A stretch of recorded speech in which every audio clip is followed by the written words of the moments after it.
Hello and welcome to another exciting episode on All Things Sports. I'm Dip Bianco. And I'm Ayel Estraniero. Today we chat with PVL stars repping their new squad in the PVL. This is Starting Lineup. Dancing, swaying, shooting. Puts a long toss and hits a nice and backer three. Again. Isay tosses to Netura.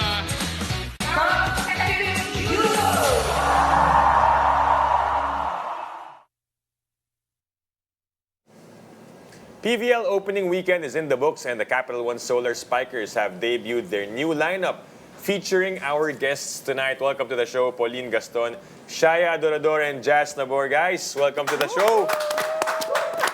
Grabe. Capital1. Exciting tong magiging usapan natin, Ayel. Nakakapanibago rin, no? Na from red, different color, but you guys look good in blue. Lalo na si Jas, no? Nung college, na-cover ko si Jas and Annie wearing the same colors. But talk to us about that journey muna, no? From your old team. Siyempre, ang dami nyo ring memories doon. Nakapag-champion kayo in that team. Ikaw, Jas, how was that transition from your old team? And then, siyempre, having to let go, papasok ng Capital1. Actually, sobrang bigat din talaga nung ano. Kasi sobrang biglaan eh. Hindi talaga namin in-expect na mangyayari yun. Pero ayun nga, happy naman ako na nagkaroon kami ng, kumbaga, new path na ano. Nakaka-excite din na maglaban-laban kami sa isa't isa. Tapos, ayun lang, mabigat pa din talaga until now. Biglaan kasi. Tsaka last year, nagpunta pa kayo sa championship, di ba? In one of the Podium tournaments. finish, right? I mean, how about you, Shaya? Unexpected yung nangyari. What was the first thing that came to mind nung the news was, given to all of you na Cheritigo won't continue playing the PVL? At first, hindi po talaga kami makapaniwala kasi hindi namin siya inisip. Yep. Siguro more of, alam mo yun, sasama-sama lang kami team, magme-meeting lang about kung ano yung balak for the next conference. And yun nga, syempre, Christmas gathering. So, yun yung in-expect namin. And at some point, syempre, nangando doon na tayo sa nangyari. Sobrang bigat din po nung pakiramdam. After nun, ilang days, hindi kami talaga makamove on. So, hindi, ang hirap lang din talaga kasi ano kami, malapit kami sa isa't isa lahat. Tsaka kita natin yung bonding na yun, di ba? Si Pauline yan, I'm sure naaalala niya yung time na yun. You're the, kumbaga, among the three of you, ikaw yung shortest sa Cherry. But still, that was a long time, di ba? 2023, that was almost 3 years pa rin with the same team. What was your reaction nung nangyari yun? And then, syempre yung time na you were also trying to figure out what was gonna be next for you guys. Yeah, I think it was really a shock. It's different when you don't expect it. Kasi personally for me, I thought na my contract was ending with Cherry. So I had to decide whether or not I was gonna move on to a new path or stay. Because mahirap yung decision na yun. But then apparently, I had 1 more year because I overlooked my contract. So I was given a sense of relief na parang, I get to stay with these girls that I love so much kasi grabe yung bonding namin. And then, to find out the news, talagang heartbreaking siya. Like, our bond was really so tight. Yeah. And we really made that effort to be close. But then, throughout that time, I was already considering options. And the only team that I considered na whether I would stay or leave was Capital1. Pag-usapan natin yung transition na yan. I mean, it's always not easy to have that news na hindi na magko-continue. Obviously, the uncertainty is there. But you're with Capital1 na magkakasama pa rin kayo. Jas, was it like a common decision? Alam nyo ba na pupunta kayo together with Shaya and then Ponggay sa Capital1? Or nagulat na lang kayo na kinukuha rin pala sila ng Capital1? Yung sa amin po, especially sa amin ni Shaya, napag-usapan na din talaga namin na mag-separate team na kami. Siyempre, for own growth na rin. Shaya, Sa volleyball lang. sa volleyball Sa lang. team lang. Alam mo, hindi alam. Siguro, yung mas maging mature pa kami and yung own growth nga, Pero, yun nga, may mas magandang opportunity, ganun. Pero, actually, ako yung unang nakipag-commit sa Capital. So, siya, kung saan yung gusto niyang team, support lang din talaga ako. And yung kay Ate Pongs, nag-wish din talaga ako na maging teammate ko ulit siya. Kasi super love ko yan kahit lagi ko. Tapos, ayun nga, parang yung Viber, biglang nakita na yung mga new players, ganun. Tapos super happy talaga ako. So wala ka pang idea noon Wala. before the Viber? Nung na-add na siya, super Si happy Pauline. ako. So minessage ko siya agad. Ayun po. Kasi prior to that, si Shaya, alam mong Capital 1 na rin. Si Pauline yung talagang surprise for you. Or talagang hindi lahat po. kayo? Mas nauna po si Ate Pongs na nalaman. Yan. Parang humabol na lang siya sa GC. Hindi. Magkakapareho tayong inad talaga. At the same time.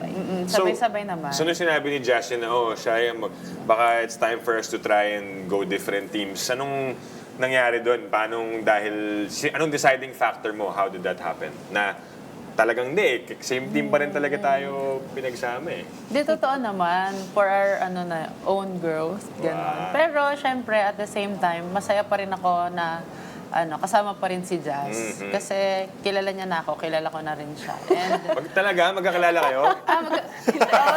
Friend. Akala ko ngayon lang kayo nag-meet. Akala ko ngayon lang sila nag-meet. At sobrang sakto na nasa gitna si Ponggay. Parang siya na to. Ponggay, Third wheel. pag-usapan naman natin yung how did you get into Capital 1 and how do you feel actually na you still have Jazz and Shaya with you in your new team? Actually, I knew that they were talking to Jazz. So I was really excited about that. It was actually one of the reasons that I considered it. Kasi syempre, parang kilala ko na yung setter na to, ganun. Kasi I have to think about all the options. Like, who was the coach? Who were the teammates? And I think pinaka-big factor sa akin is the teammates. Kasi the coaches I can adjust. But it's also important kasi kami yung naglalaro sa loob eh. So when I found out na we're really trying to get Jazz, I'm like, sige, sabihin niyo ako kung kukunin niyo siya kasi big factor yan na baka commit din ako dito. Tapos, kinakausap ko, uy, may team ka na ba? Ganyan. Tapos, ganon kami sa chats, ganyan. we were all staying updated with every teammate, every player na, who has a team, who doesn't have a team, who still has work, diba? Sino may job. Yeah. And then, when we saw each other on the first day of training, and it's funny kasi it's still in the same court, nag-iyakan kami. Ang bigat. As in, hindi namin mapigilan yung tears of joy and a bit of sadness Yeah. kasi syempre kami na lang yung magkakasama.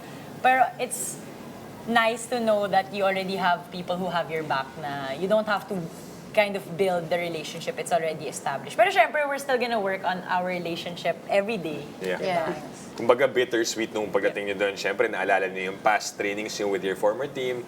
But you're now with a new team na talagang brighter than the sun. Yep. Itong mga suot itong mga to. Jazz, bago tayo tumungo sa mga games niyo to start this conference, sino yung mga bumungad sa inyo dun sa practice? Siyempre, kayong tatlo muna, nagka-moment kayo. But after that, sino yung mga bago niyong teammates na parang, uy, ang saya, nandito na si ganyan. Meron bang parang talagang instant connection sa Capital 1 with you? Si Bella kasi, tsaka si Roms, yan.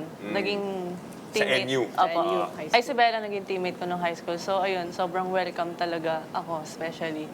Tsaka excited din na makalaro ko sila. Kasi hindi ko talaga sila nakasama maglaro nung UAAP. Kasi kami pa yung Team A nun eh. So, baby pa sila nun. Yeah. Yung nag-abot tapos nag-pandemic na rin. Diba? Yes. Sige, pag-usapan natin yung pagsimula ng All-Filipino Conference at syempre yung magandang simula ninyo later on Yeah. after this. Warm up pa lang yun. So dyan lang muna kayo because more with the Capital 1 Solar Spikers. Stay tuned. You're watching Starting Lineup.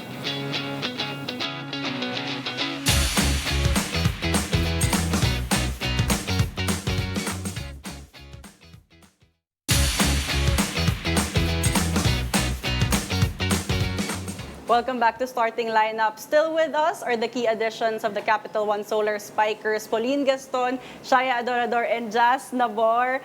Kanina na pag-usapan natin yung transfer nyo from Cheritigo to Capital 1. Ngayon pag-usapan naman natin yung first game nyo against Zeus Coffee. Pauline, did you expect your team to perform like that? You guys looked like you have been training for quite some time. You looked really cohesive against Zeus Coffee? I think we kind of felt good. Like, before the match, we were saying to each other na parang we're gonna win. I don't know what it was. It's This just is in the dugout. Yeah, and then coming out to the warm-up, like, you'll just feel the energy na, oh, it feels good. I feel light. My body, my mind, my soul, my heart, my spirit. Parang, alam mo yun, like, Complete nagtitinginan kami na parang, uy, parang kaya natin to. 'Di ba? Pero syempre, the first game jitters were still there. But I'm just happy that, you know, we really were able to showcase our potential and, you know, what we're capable of. Nag-align yung yung stars sa sun, di ba? Kaya nanalo sila nun, di ba? Very good ka na. Kasi 10 points ka nun. Si Shaya naman, 14 points. I mean, tell us about that performance, Shaya. You were great. You were a starter that game. Ganun din ba yung naramdaman mo? Parang si Pauline na magaan sa simula pa lang bago mag-start Magaan yung laro. talaga kami as a team doon sa dugout pa lang. And talagang, ano ba to? Yung coaches namin, yung mga guides nila, feeling ko talaga sinapuso talaga ng bawat isa. And yung mga training naman sa tune-ups, actually maraming improvements. Sa tune-up, may kita namin minsan, syempre yung connection, ang kailangan pa i-work on. Yun. As in, natuwa ako kasi nung first game, talagang nawala yung first game, Jeep. I mean, alam mo yun, maganda yung kinalabasan.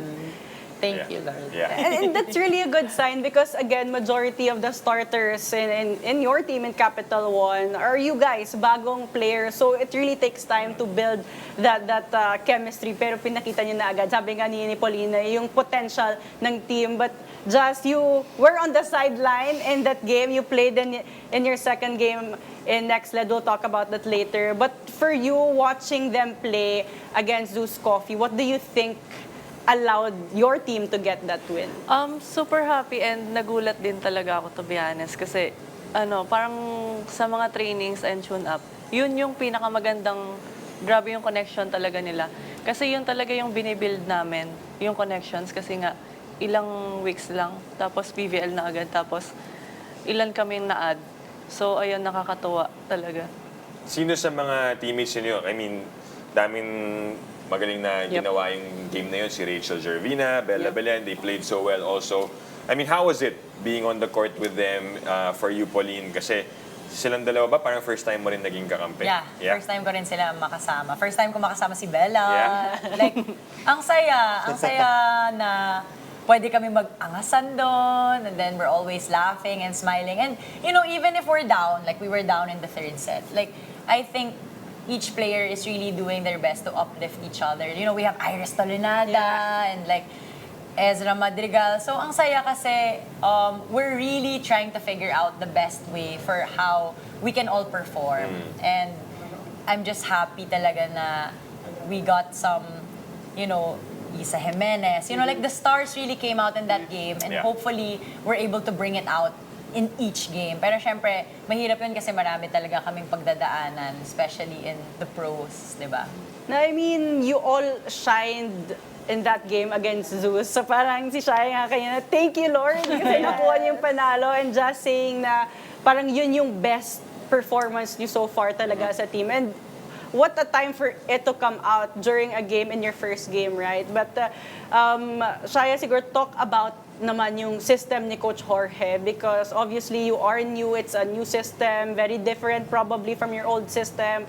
How has it been so far for you? Actually, naging coach ko na po si Coach Jorge nung Philippine Okay. team. So, may idea na po ako kung paano siya mag-coach. And so far po, so good. Kasi talagang he's very professional.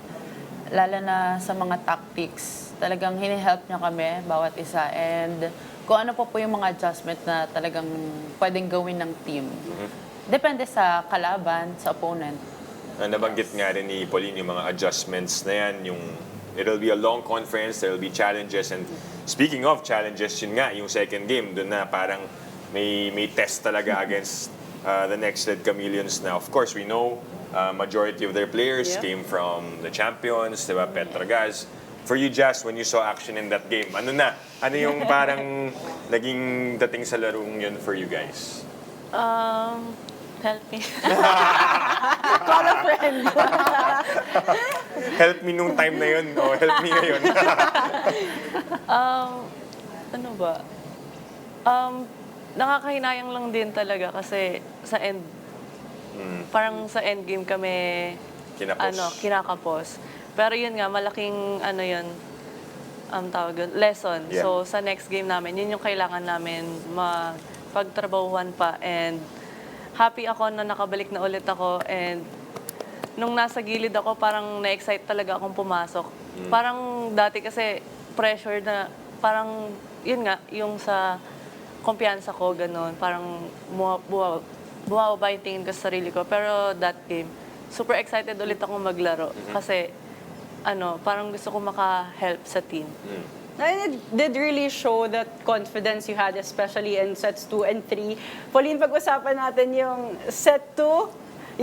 You mentioned something off-air kanina, but you really came close against next bad. led. What were your thoughts, siguro, or learnings na lang, especially in that set? Yes, next led, if you take a look at their lineup, they still look like a champion team, but Capital1 is a rebuilding team, a lot of new players, but you kept up with them. You almost won a set, probably biggest learning in set number 2. My bad. I take full accountability. Nung ginawa ko nga yung reaching over, alam ko na agad na mali siya. It was really more of an instinct. Yeah. A wrong instinct. Kasi nga, instinct talaga ng middle. Yep. Kailangan aggressive ka Yes. talaga sa net. And then, syempre, I've already adjusted to that new rule, Yeah. diba, na you can't reach over. Pero minsan, syempre, lumalabas Muscle pa memory. rin yun. Muscle memory, correct. Tapos syempre, pag, diba, you're so locked in the game, you'll just rely on muscle memory. So, I take full accountability. That's, parang, I feel like if we got that set, we might have gotten the game, pero mahirap din talaga to claim that hypothesis. Kasi, we were always leading in Yes. every set. We would get the True. first technical timeout. Even in the third set, in the second set, we got the first, the 16, the technical timeout. So, we have to figure out how to close the game. Palagi Kasi tayong we're open. good.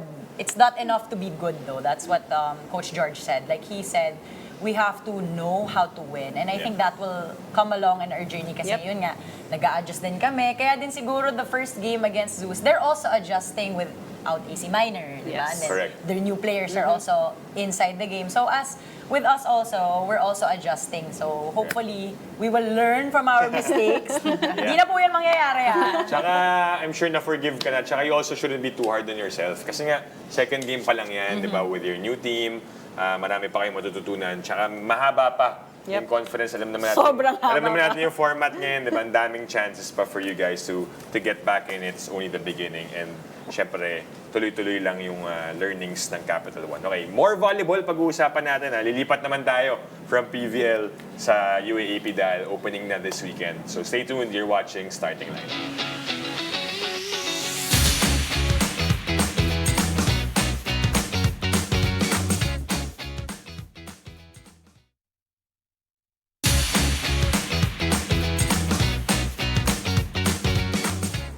Volleyball fans are going to be celebrating a different kind of V-Day with the opening of the UAAP season.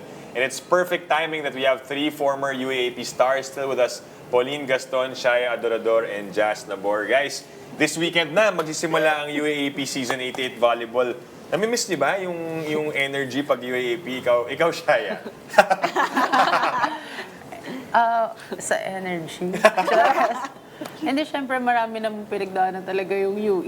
Alam niyo yan. So, pero nandoon pa rin yung mga celebrations na syempre, ang tagal na ng losing streak ng UE, tas nakuha naming manalo. Yun, yung mga hindi small wins yun eh. Kumbaga, grabe yung celebration sa amin doon. Yeah. And, ngayon, ano bang feeling? Kasi nakaka-tune up namin yung ibang collegiate teams. So, grabe yung aggressiveness nila. Grabe sila ngayon. Yeah. Exciting talaga.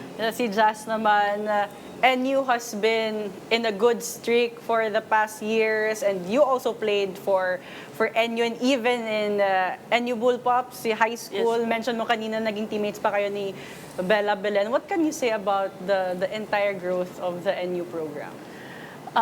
Parang wala akong masabi kasi grabe na talaga yung mga bata maglaro ngayon. Tsaka yung ibang teams. Kasi kung titignan mo dati, may mga specific lang na names eh. Ngayon talaga lahat babantayan mo and lahat talaga palaban. Parang grabe yung pinagsimulan nila, especially sa mga basic talaga. How about That's for a you? good point.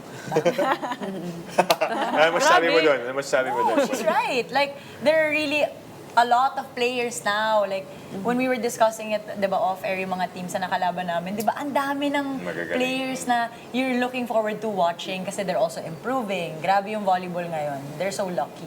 Ikaw ba, as syempre you're also part of the broadcast team, you'll be covering the games again soon, like of course, exciting times. How does that differ for you? Dahil naglaro ka and then iba na rin yung eye mo ngayon of seeing the game in a different light. So what are you looking forward to in your pang-ilang year na rin as part of the Oh commentary? my gosh. You know, I'm really excited. Ayal, alam mo to. I'm really excited to scout them. Kasi sila yung papunta na sa trabaho namin. Sooner or later, they're gonna come take our place. So, ganito ka-earnest scout mo na sila. Yes, and ito, ganito siya, ganyan na. Para pag nakalaban na namin sila, already na ako. And you know, when I cover the games, they really inspire me as a professional athlete because they are changing the game. Like, sila nga nakakalaban namin, tune-up game, and na-challenge kami. So, of course, being challenged, you're gonna learn. You're gonna improve. Diba? Like, even if I'm much older than them, sorry na, diba?